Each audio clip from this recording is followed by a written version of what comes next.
Hey guys, welcome to another episode of the Rocket Chiro Podcast, a business and marketing podcast for chiropractors. My name's Jerry. I'm a former chiropractor. I help chiropractors with websites and SEO. I also do some business and marketing training, and I do this little podcast. Today, Todd is joining me from trueinnerfreedom.com, and we're going to have a great conversation about highly sensitive people and what that means for chiropractors. Todd, thanks for hanging out with me. Yeah, I'm so excited to be here. Thanks, Jerry. So I will say this before we jump into anything about what we're going to talk about. This is a lesson for human beings in general. I do get solicited a lot, and I don't have a lot of people on my podcast. There's different reasons for that, but you had specifically said that in the email when you reached out to me, and on top of it, you reached out to me like a normal human being. And there's so much about that I just want to applaud you. And I haven't said this to you before we got on here. I appreciate when people reach out to me that way, because when I see people reach out to me that way, I see a potential for a relationship as opposed to just someone who wants to be on my podcast. Yeah, totally. I'm with you on that. It's like, let's just be ourselves and connect however we connect or don't connect. But yeah, it's not about just, going above and pushing in any way. Are you, now you have your podcast, and I know you don't have a lot of people on yours either. Do you have the third party people getting a hold of you and being hey, like every day. Yeah. Totally. Here's the format for those of you who don't know. The format is, hi, I love your show. I especially mention recent episode where you talked about da da da da da. I think so-and-so would be a great guest for your thing. Here's the pitch. Like, here's the standard pitch. Is that not the formula? Totally. 100%. Lessons in marketing, not? All right. So let's talk about this. So your specialty is that you work with people that are, you call them a highly sensitive person. And I want you to define that for me. And then I have some questions, and we're going to get into, because I know a lot of chiropractors fall into this category because there might be some people pleasing or some overthinking and some other aspects of what they do that affect them in practice that we're going to get into. But let's just start off by, what does it mean to be a highly sensitive person? Okay. Yeah. Highly sensitive person. It's a term that got defined in the 90s or so. Elaine Aron was the pioneer researcher on that. And basically, it's a temperament. It's underneath personality. It's deeper than personality even. And it has to do with your ability to process things. You tend to process things more thoroughly and deeply. There's more sensitivity to everything, internal and external. More of an emotional kind of quality to yourself. You're more empathetic naturally. And so people who have this trait, and about 20% of the world's population has it, and it's equally split between men and women. People that have this trait they can reach a point of overwhelm quicker than other people, and they can max out their circuits quicker because they're processing a lot more. So that's the basic idea. There's not something you have to correct. It's not something off, not something wrong. It's something that you have to be aware of and just live within the limits of that. Yeah, that's actually interesting, because my first thought, so when you got a hold of me and I was like, oh, let me check out this guy's website and kind of see what he's about. My initial feeling was almost like pulling back. And we talked about this when we talked on the phone before we got here, is that my initial feeling about it was kind of, ugh, and it's probably because I have been called sensitive at times in my life, and it's never been a compliment. Yes, always. And so there's this aspect of that. What do you think about that? Like, is it, as far as getting someone to understand that it isn't necessarily a bad thing, it is what it is. Let's kind of work with it. Like, do you get that a lot with people initially kind of going, ugh, I don't want to admit that's me because I don't like the way it feels. Totally. Yeah. And even more so for men, because sensitivity is definitely not something that we aspire to in a lot of ways culturally. But yes, there's a negative connotation a lot of times, like you're too sensitive. That's the way you usually hear it. You're overreacting. You're too sensitive. And so a certain amount of that is just understanding your nature, and sensitivity may just be built in. You know, my dad was super sensitive, and he just processed things slowly and was a kind of quiet guy. And so that being okay is an important thing of what I like to try to understand with the trait. But then there's another piece of it, which is an overlay of stress on top of that. So when you actually have stress, trauma, difficulty, overwhelm of different kinds, it can amplify the sensitivity. And a lot of times that's what people refer to when they think, oh, you're too sensitive. It's not that your nature is too sensitive. No, that's fine. Being super sensitive has a lot of gifts. But if it's a stressed version of that, then now we have problems. Now I can't really function as well, and I can't say no. I'm too sensitive, and so that can be a problem. So it's finding the difference between what's the underlying nature, which is good, which is to be lauded, and what is the part that could use some work and maybe calm down a little bit. So are you, if I'm hearing you right, so are you saying that someone who's got this temperament, if they are a stressed version of it, they may be more prone to an outburst of anger, more prone to crying, like sort of the extreme outbursts of sensitivity would be more likely to happen on a more frequent basis, maybe even out of disproportion to what actually has happened, because that underlying stress has kind of got them on the edge of those outbursts. Absolutely. The analogy is of a bucket, right? Highly sensitive people have a smaller bucket for stress or for all experiences. People who don't have this trait have a larger bucket. So they can keep pouring stress in there and you don't notice anything, nothing's happening. But we all have a breaking point. There's a point where it flows over and we're going to blow, or we're going to cry, or we're going to just retreat or something like that. It's just that we hit that point earlier as highly sensitive people. And so people sometimes judge us as being weak, or there's something wrong with you. There's nothing wrong. There's a reason for the trait. It's been observed in over 100 species, actually. About 20% of most species have this trait because it has advantages. It has advantages for being able to perceive things, perceive danger earlier, it has ability to manage relationships in a community in a very effective way when they're not stressed. So there's a lot of good things that come out of it, but the bucket's smaller. And so that's where you see the extra, the overstressed experience of it.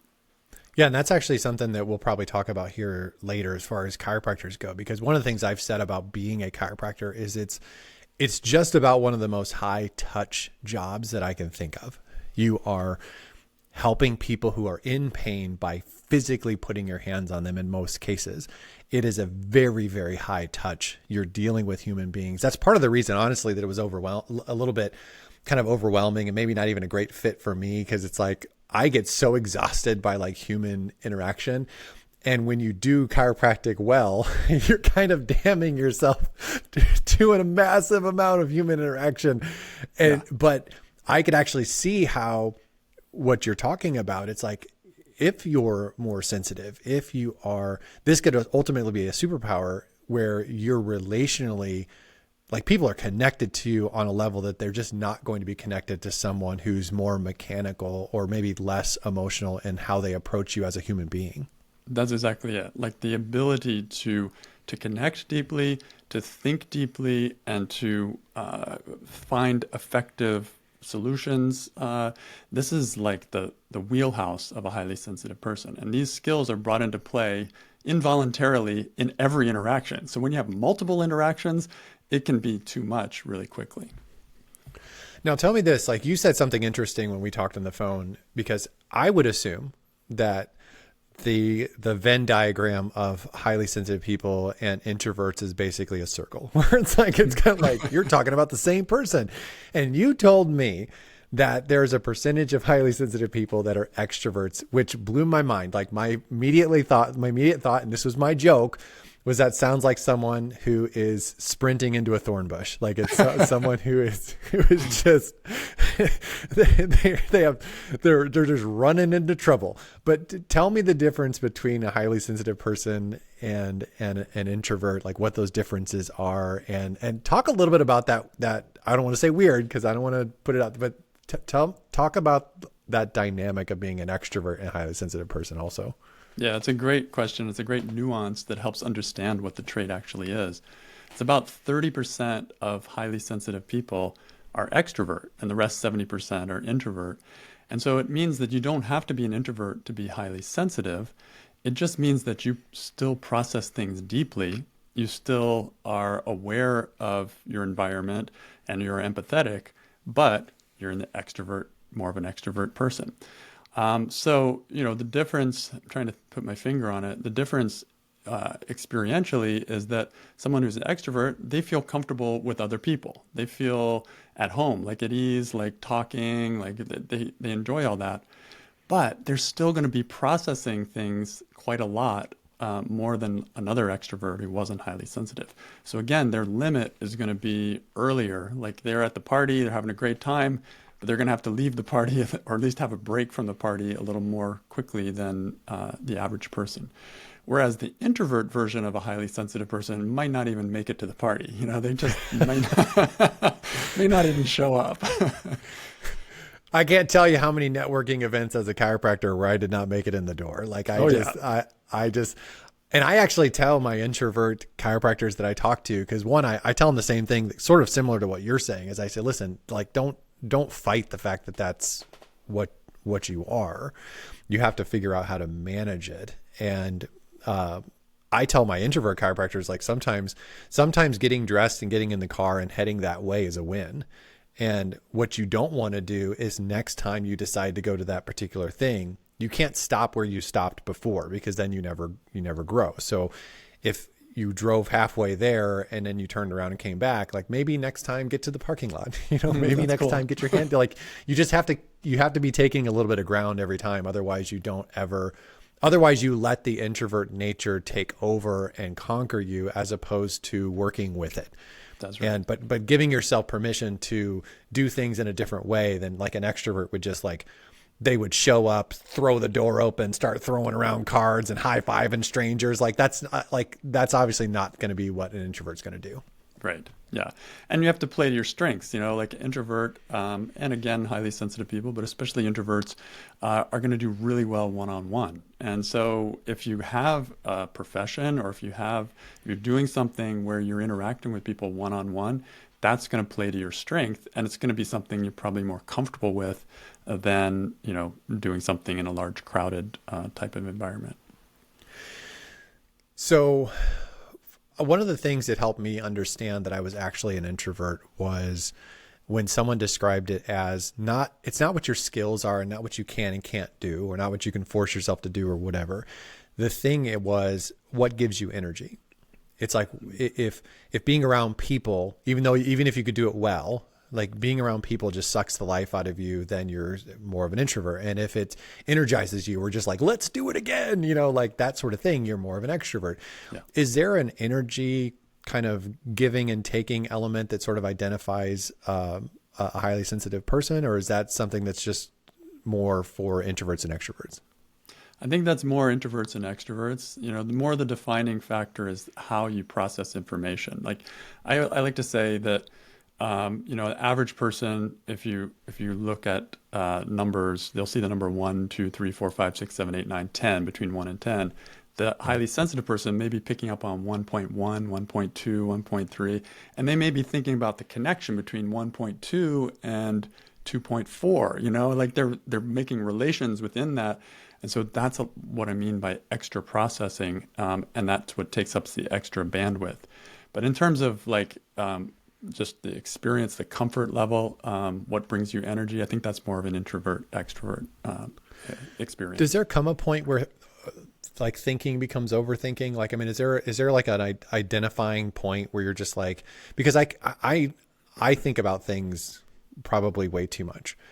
But there does come a point where I'm just aware of myself enough to know that I'm just procrastinating out of fear. Like there's, you know what I mean? Like there comes a point where it's like, this doesn't need to be thought about anymore. Like I need to start doing something. Like, is there some, like, is there some way to sort of know where that point is, or is it an individual thing? Like what, to kind of talk a little bit about overthinking. Yeah, I think I like to think of the main feedback mechanism we have is stress, actually. So it's like an alarm clock. When you start feeling the stress coming in, then it's like, wait a minute, I think I'm maybe going beyond what's just my normal processing. If it's not feeling stressful, then where's the problem? But if I'm going past a point, I'm kind of caught in a loop, or it's just circular in some way and it's not going anywhere. Like stuck then I may thinking. want to break that and just step out of it. Yeah. Yeah. Okay. That makes sense. So specifically with chiropractors, one of the things that I thought of with chiropractors when we're talking about this personality, not personality, but this like trait of a highly sensitive person. One of the things I thought about immediately, and I think you had even mentioned this in your email, was about being nice. Mm-hmm. And I think a lot of chiropractors, because they genuinely care about people, they care about people. It comes from a good place. They start prioritizing being nice above perhaps their family. Because it's like they're when I say being nice, they're being nice to the patients. You know, they're being nice to the people in the community, whatever. So it's like sometimes being nice they end up sacrificing the people that are close to them, or they end up sacrificing their own health and well-being and whatever. Like it is. How does that kind of play in as this trait? I'm assuming this is one of the traits of a highly sensitive person, is they can kind of fall in this pattern of trying to be too nice to their own detriment. It's not a part of the actual trait, but it's a tendency. It's an easy trap for highly sensitive people to fall into. A balanced, highly sensitive person can be aware of other people's needs and doing their best to serve them, and aware of their own needs and maintaining a balance between the two. That's totally possible, and that's kind of the balanced state. But when stress comes in, and that can come from anything from overload to, old wounds and things like that, then a certain kind of thinking can get in there where it's like other people are more important than me. And we have a lot of things to support that. Like it's good to give, and it can be selfish to take care of yourself. And we can start buying into these and abusing the ideas that are actually meant to be good, right? To help us be good people. But we can take them to an extreme and start serving other people to our own detriment, or to the detriment of our own families. And then it steps out of balance. So, yeah. How does someone in a situation like that is sensitive, how do they identify that someone's taking advantage of them? Yeah, this is it takes awareness to do this. It's about noticing your own inner experience. And unfortunately, life tends to point us outward from the time we were young, and it just keeps on pointing us outward. And sometimes we're not used to looking in and asking, what does that feel like to me? Does that feel right, or does that feel balanced? And we often override, even if we do notice that, and just keep on going with taking care of other people. For me, I think it comes from a fear of some kind of reaction in the other person. And so we're actually kind of guardrailing and preventing some kind of negative reaction coming from someone else. And as a result, we don't pay attention to the natural observation inside of ourselves that this doesn't feel quite right. Like this isn't exactly what I was wanting, or I'm not getting anything out of this. Like, why am I continuing it? Like those little bubbles, they pop up from inside, but we often ignore them because of the fear of that person is going to not like me if I change the direction.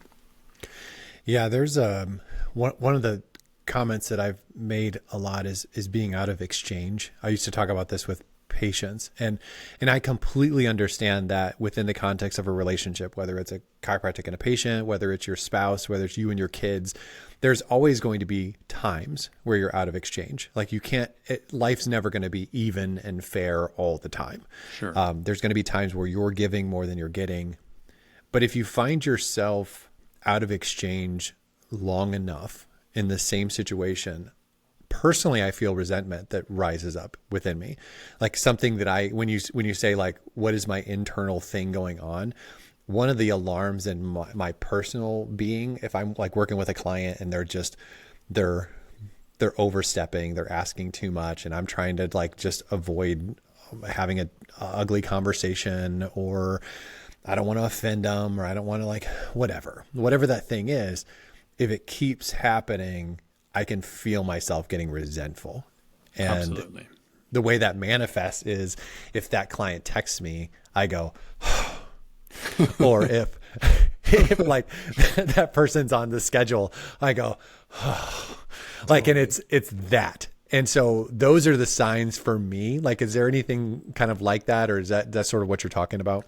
That's exactly what I'm talking about. And you know, my version of that also is then I'll start delaying replying to that person. You know, like, it's like, why am I putting that to the bottom of the list? Like, I have all these emails, I quickly go to that one, and I completely ignore the other. And it's because it's uncomfortable. I just don't want to go there. So I told go ahead. No, go ahead. No, I'm good. Yeah. I told one of my clients, and I like I said, I wasn't even aware of this term, but he definitely falls in this category, where he was telling me that he started doing online scheduling, and he was a solo practice. He was a micro practice. It was just him, he had no staff. And it's really important when chiropractors are doing micro practices and practicing by themselves, like use the technology that's available to you to help you leverage your time. So online scheduling is one of those things. Like even texting patients, it's like, if you're going to get on the phone with someone and it's going to take 10 minutes, or you can text them and it's going to take 30 seconds, like text your patients, have them text you, like don't. And so he was wanting to transition from using the phone and he was scheduling people himself to using the online scheduler. And he told me, he said, his new people were on board with it because they're being onboarded that way. But some of his existing patients were still calling him to schedule appointments. He's like, I don't know what to do. And I was like, are you answering the phone? And he's like, well, yeah. And I'm like, are you scheduling them? And he's like, yeah. And I'm like, bro, I don't know what to tell you. It's like, you're not giving them a reason to do. I said, and he was so blown away by that concept. And I said, listen, I'm not saying be rude, but don't answer the phone.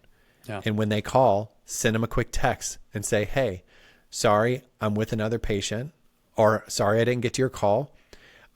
If you want to schedule quickly, go online and use our new online scheduler. Totally. Yeah. Yeah.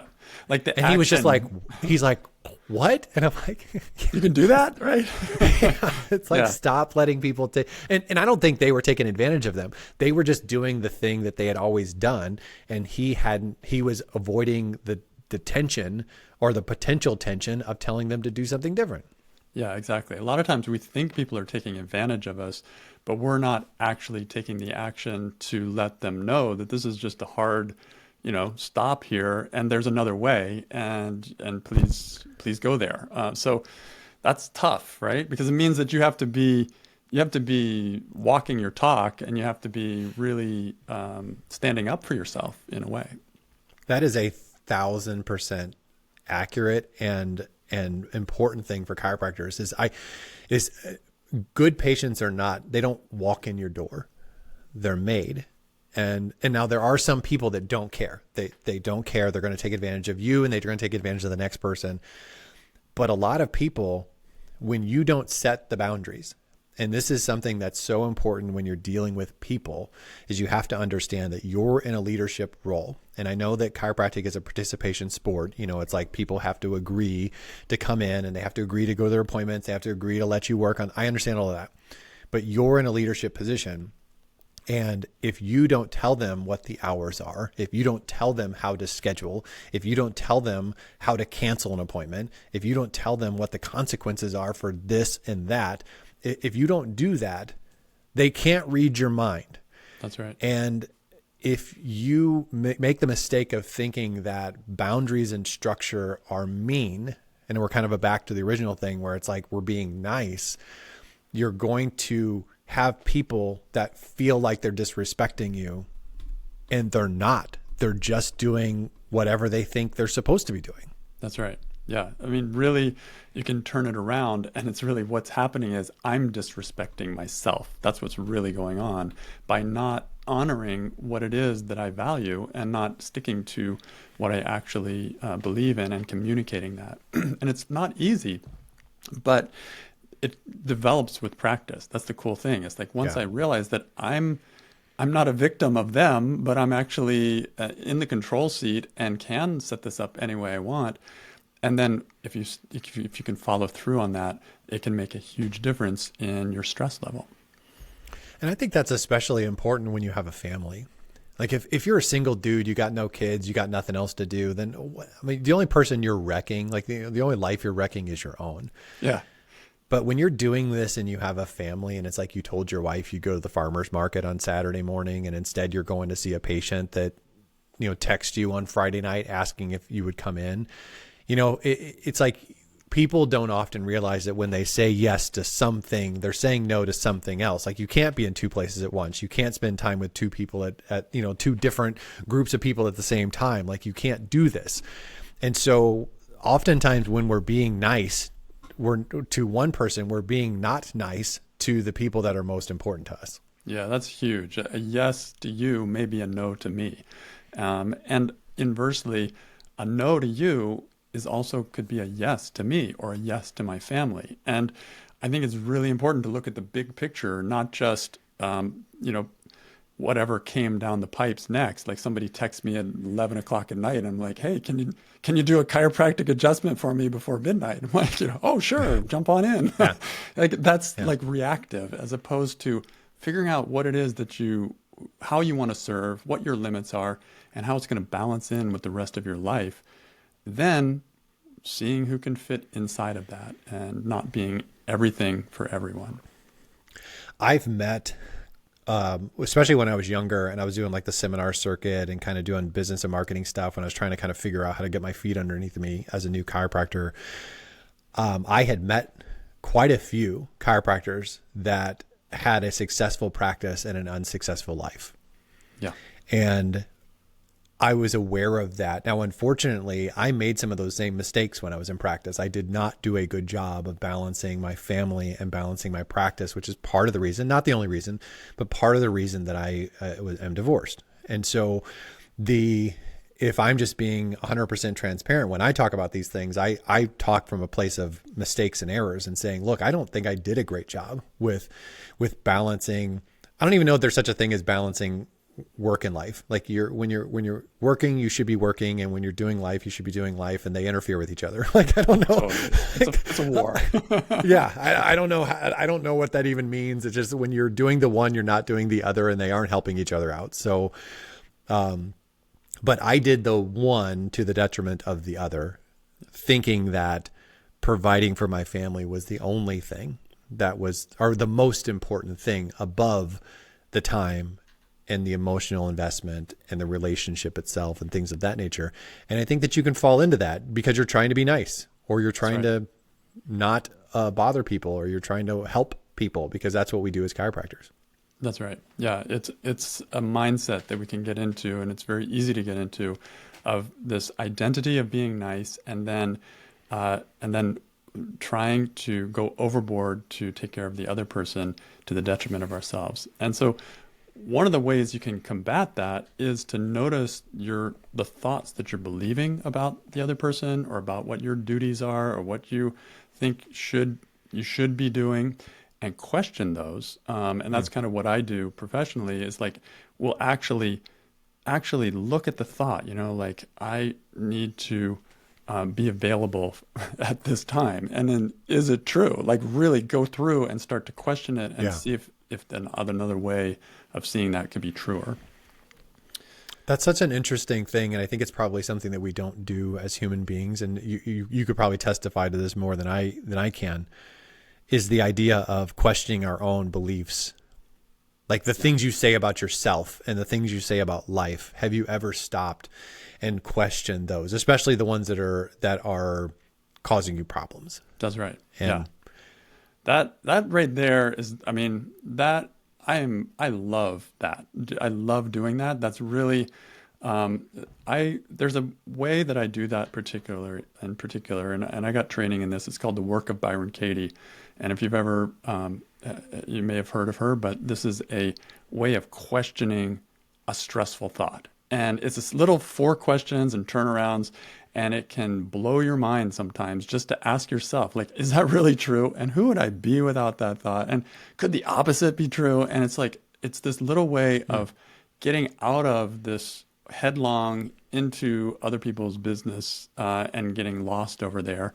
And it's like bringing yourself back home. So yeah, I love that kind of approach, and I find it to be super effective, and not just something intellectual, but something experiential, because you're dealing with real situations, and it has made a huge difference in my experience with it. that's actually something that I've not had any formal training with anything like that, but I have found myself in kind of a mentor position sometimes. Like I don't do it a lot, but I do have some chiropractors that'll call me on a monthly basis and sort of check in. And I'm sort of a second, set of ears in their life, because it can be a lonely place when you're practicing and you don't have anybody to talk to and bounce your ideas off of and stuff. So I serve that purpose for some chiropractors. And I do find myself sometimes when somebody says something, I just ask them, like, who told you that? Like, who told you that was the only way to do that? Like, because they can be so frustrated about something that is just this, like, why have you never questioned that? Like, that's the only way that can be done. And sometimes just giving them permission to do it differently, it's like you could almost see a weight being lifted off someone's shoulders. Yeah.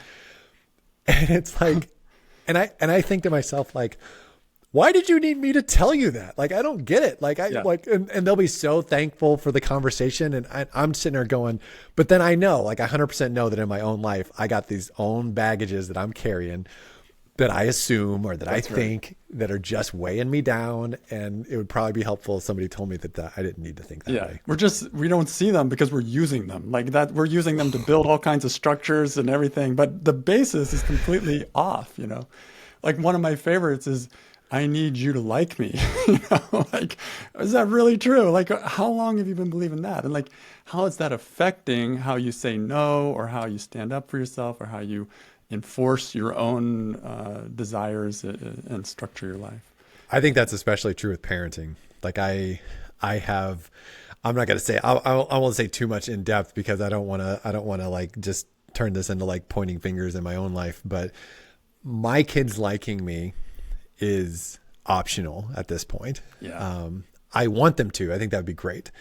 But I have been very willing to tell my kids the truth, regardless of whether they like it or not, and regardless of whether their mom liked it or not. Yep. And sometimes it causes problems because there can be an interest in being liked more than being a good parent. And I think it's true for patients. It's true for being a spouse. I probably fall more into that pattern of as a spouse. I probably make that mistake. I probably make that mistake as a spouse more than a parent. Like, I'm pretty good as a parent where I'm like, I don't care if my kids like me, but I really care if my wife likes me. Yeah. I want her to admire me. And so like, I probably don't do that well. Yeah, exactly. I mean, it's a tough one. But I remember realizing at some point, because I have tendency, it's hard for me to say no sometimes, or hard for me to say something someone doesn't want to hear. And then I was so concerned that they really like it or be okay with what I said, that I would water down what I was saying so much that like they just didn't even understand that it was a no, first of all, or that it just was completely ineffective.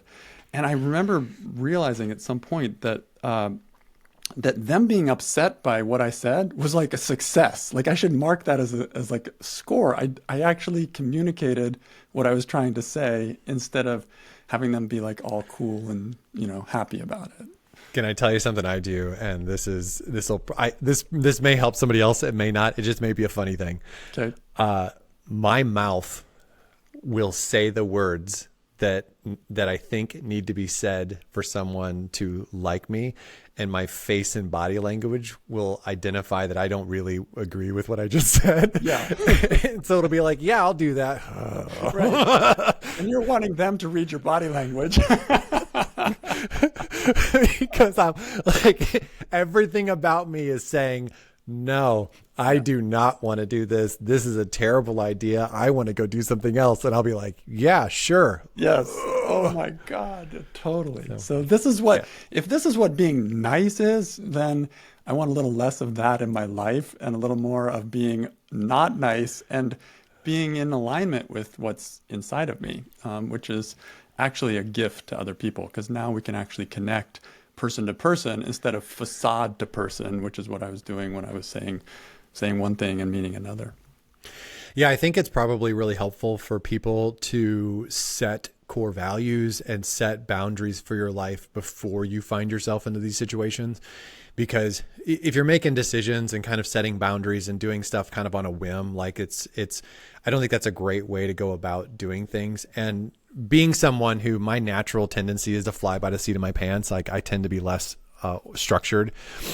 But I learned when I was in practice that if you're choosing to live life and do practice and do things not structured, you're limiting what you can do. Like the structure and the boundaries essentially are like the guardrails on a racetrack. And it's like, once you've defined the racetrack, now you can see how fast and how good, like how awesome can I be at this defined track, where you can't do that if you don't define things. So when you're in a situation where you're dealing with, whether it's your spouse, your kids, your patients or whatever, I think it is important that you sit down at some point, especially us who like to overthink. It's like, we'll enjoy this part.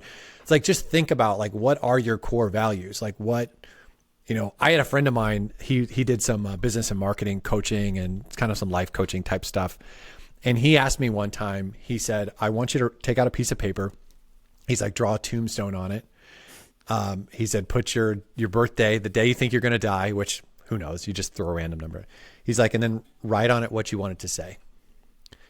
And this is when I was still in practice, and I wrote out some things and I looked at it and I realized that I was not spending my life doing the things that I wanted to be said about me. Like, I wanted to be a good dad. I wanted to be a good husband. I wanted to be a good friend. I didn't put anything on there about being a successful chiropractor and making a bunch of money. Yeah. And it was a very eye-opening experience for me to say, let's stop and really define what are my core values? Like, who do I want to be? And then when you get like, when you're worried about being nice and being not nice, you can kind of default to what you've kind of, the parameters you've set for your own life. Yeah, I think that's huge. And that's something, you can do in your quiet moments and then start creating a structure for that. And then within that structure, then you can be spontaneous and, like totally free form, but you're within a certain boundary of where you actually want to be on a big level. So we've kind of alluded to this already a little bit, but could you talk just a little bit about how this avoiding conflict does affect the long-term relationship? I know we kind of touched on it, but it's like, I wanted to specifically talk about it as far as like, whether you're dealing with patients or dealing with people or whatever, like this whole thing of like wanting to be nice or trying to avoid conflict, like in the moment it can be like, oh, this is great. But long-term, like, what does this do to relationships? Yeah. Well, first of all, there's a lack of connection, like a genuine feeling of connection, because you're not satisfied. You're feeling resentful. And that shows up in subtle ways that build over time and can break out and cause, ruptures in the relationships themselves. I think when you're not being yourself or not having boundaries, the other thing that can happen is that you get pulled along in a direction that you don't want to go. And then it starts to be really, at first you're like, I'll go along. I can go along and I can adjust and everything. But pretty soon you're stuck in that. And then pretty soon you're like, well, if I tell them now that I don't want that, now I have to admit that I didn't say it earlier and I was kind of lying. It gets complicated. So you can get really wedged into a corner that doesn't align with where you wanted to be at the end of your life, right? When you look back and say, oh yeah, I did all these things. It's like, oh, I spent my life a slave to something rather than creating what I wanted to create. So I think that's the biggest danger. But I think it affects day to day your interactions with people, because you don't want to return their emails. You don't want to say, connect with them again. You're actually avoiding them in a way. And that's not a fun way to live. Something I've said to people in the past is that I don't believe in big mistakes. I think that big mistakes are just little mistakes that are made over and over again until you find yourself at the place you said you would never be. Yeah. And I think it's probably true if you flip it around to like good habits as well, where it's like sometimes it's easy to look ahead and be like, oh, I want to be a great dad, or I want to be a great husband. I want to make $1 million, whatever. Like I want to have a big, huge, successful practice. And sometimes it's easy to see that big thing, but we don't like bring it back to like, what is the habit today? Like, what's the decision today? What's the yes and what's the no that I need to do today, in spite of whether it feels nice or not in the moment? But like, what is the decision I have to make today that's going to take me in that direction?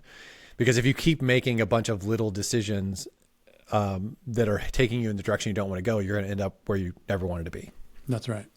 And so I think it's like, as you listen more to yourself, which is something that is worth paying attention to, you will start noticing that you have preferences. You do want to do this and you don't want to do that. And it's not a have to, it's not black and white, but there's a preference there.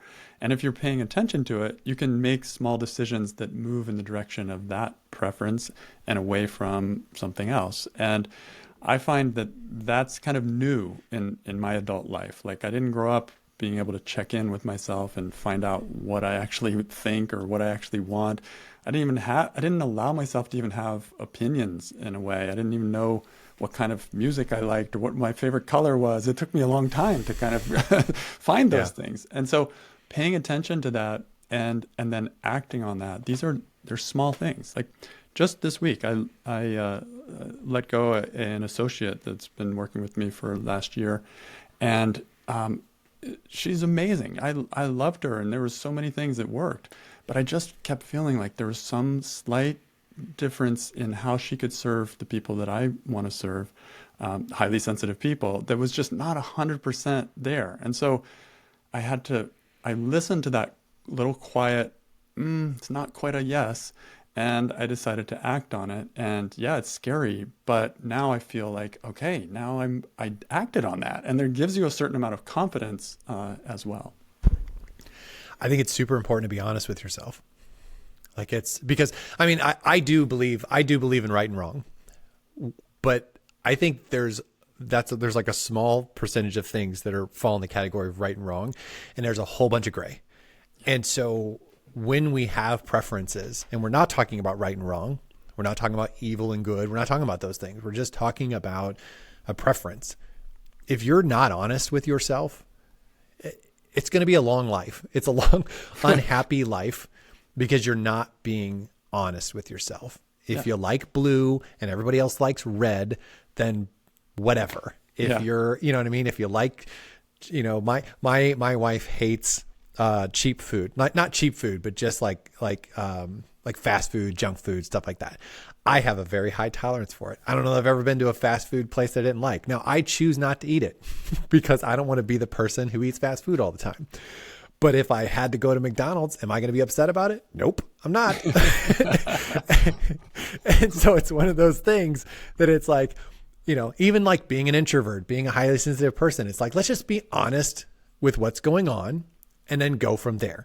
Yeah. Because if you're going to be dishonest with yourself, how do you expect anything to go the way you're hoping it to go if you're starting from a place of dishonesty? That's right. Like we want other people to respect us, but if we are not respecting our own inner quiet parts of ourselves, then how the heck are we going to expect others to? They're just going to follow suit. It's like, oh, he doesn't really care. He likes red as well as blue, so we'll just, mix it up for him instead of just being really clear. And it's not about, like you say, right or wrong or, good and evil. Like some of those things are just clear cut, but there's a huge area where there's room for creative expression, preference, natural interests. And if I'm not following those, I can end up feeling like I'm doing time somewhere in an area that I don't really want to be doing time in. I'll give you a really simple example, which doesn't apply to anything we've talked about. But my brother is we're both car guys. We're both car guys. But he likes muscle cars, V8s, American engine, like manly stuff. And he likes big trucks and stuff like that. And I like Japanese cars. It's like he calls them rice burners, and it's like he makes fun of them. And it's like I like Japanese cars, and I like he has this big huge truck. It was my dad's truck before he passed away, and it's like a dually. It's humongous. It's ridiculous. Like I drove it once and I was like, I don't know why anyone would own this. It's just ridiculous. Yeah. But I told him, I was like, I like this Honda like unibody pickup truck that's not a real truck. And he makes fun of me because I like it. And I'm just like, whatever, dude. I'm too old and I'm at least secure enough in myself to like I ain't worried about the fact that my brother doesn't think that I like a real truck, or he thinks that Japanese cars are stupid and American muscle is cool. Like, it's okay that he likes that. It's okay that I like mine. But it actually honestly took me a while to be honest with that, just because I was worried that my brother was going to think I was less of a man or something, It's like, absolutely. It's silly. Absolutely. And it can show up anywhere. It can even show up like, I can think of with chiropractic, like even your pricing, like if I'm too worried that people aren't going to like that, then I'm going to never actually offer a fair price or ask a fair price. And then here I am suffering, like, why do I have to work all the time? And it's just not fair and all that. So I'll tell you where it shows up with chiropractors. It shows up with chiropractors when they feel like they have to wear a white coat, when they feel like they are trying to present themselves as a real doctor. I had this conversation with a chiropractor he's doing very, very well. And he's in Dallas, and he's only been out for a few years. And we had a conversation on the podcast actually. And I was talking to him and I told him, I said, I wish chiropractors were just more confident and secure and happy with being chiropractors. Yeah. It's not a slang. It's not a slap in the face. It's not a lesser than. Like, you put your hands on people as a chiropractor and make incredible changes in a person's life. And I became my buddy that's moving. He told me he was going to close his practice and he's going to be moving to Texas. And I told him, I said, the next couple months, like when you let your patients know that you're leaving, are going to be amazing. And they're going to be amazing because all the time you've been practicing the last 20 years, you solve a problem, you move on. You solve a problem, you move on. You solve a problem, you move on. And I was like, and you tell those people you're leaving, and every person that comes in is going to stop and they're going to tell you thank you. And they're going to tell you the difference you made in your life. And it's going to fill your soul because you are making a difference, even though sometimes you forget. And so for chiropractors, like, I hate that they're insecure because what we do is incredible. And my last month in practice, every single person that came in stopped and said, thank you for this. Thank you for that. You did this for my mom. You did this for my brother. You did this. Like, why are we insecure about that? Because we don't prescribe, or we don't whatever. And that's how it manifests as chiropractors. And it's a shame because we do such good work. Yes. It's owning what we do, being aware of who you are and what you have to offer. And when you can really feel that and be that, then you can have a certain kind of confidence that's not referring to outside things. It's not comparing, say, a chiropractor to a medical doctor. Like, that's comparing apples and oranges. They have nothing to do with each other in many ways. It's like, no, I offer something real, and owning that is as important as, it's as important to be aware of what you have to offer as being, it's not about the saying no, just only, it's about what do I have to offer as well. We had talked about that before we started recording. We were talking about, I'd mentioned playing basketball, and being good at basketball. Like there's something about, like I was never going to get paid to play sports. Like, you know what I mean? Like that was never going to happen. But there's something about doing something you love, putting your energy into it and being good at it. And there's an element to that, but if you're not going to be confident and comfortable with yourself as a chiropractor, you're never even going to get to that point of enjoying what you're doing and feeling secure in that and being really able to help the people that you want to help. Like you're never going to be able to be the person if you can't start from a place of being honest about the fact that you wanted to be a chiropractor, that you chose that, that it's a great thing, being comfortable with who you are, like all of that stuff, all of that insecurity that we're talking about. Like if you don't get over that, it really does become the anchor to your practice success and your happiness. Yeah. Unnecessarily, because it's one of those things that we believe, and you, like you said, like you believe something that's not even true. It's just there causing you problems. That's right. And it's based on fear. Like, okay, they're going to reject me because I'm not X, or I'm just not what I think they value. But instead, I can share what I actually have, which is they don't even know yet. I can bring it out and bring that to light as something new, and they're going to be like, "Wow, I see that too." And those that it aligns with are going to be super fans. And when you're excited about what you're doing, like you're excited about what you're doing and you're comfortable with what you're doing, and and even all the stuff we're talking about with setting parameters and everything else, like when you get very comfortable in your own skin, it is attractive. Like it's not attractive to be around somebody that's uncomfortable in their own skin. And having lived most of my life being uncomfortable in my own skin, I can tell you that it makes other people uncomfortable. I love it. First-hand experience.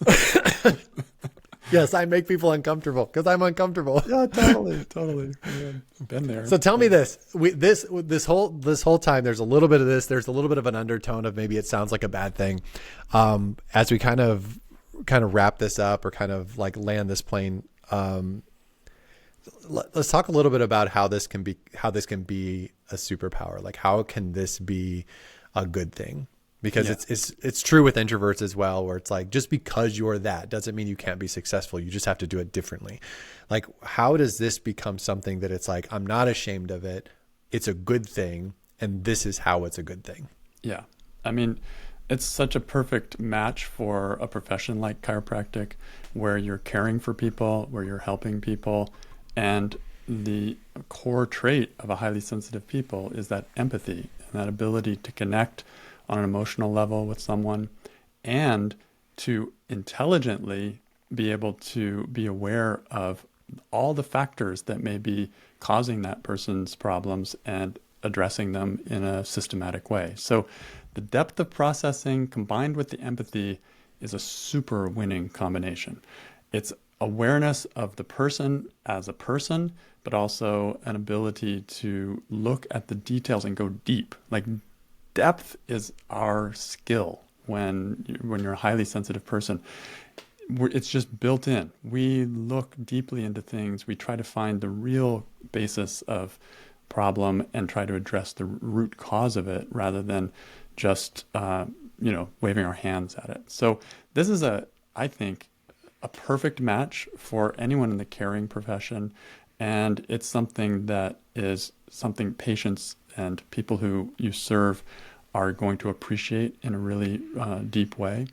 And so the only caution is you just have to pace yourself. You just have to not get, that bucket is small. So like, don't get it overwhelmed, because that's when all those superpowers start to get covered over by stress reactions instead.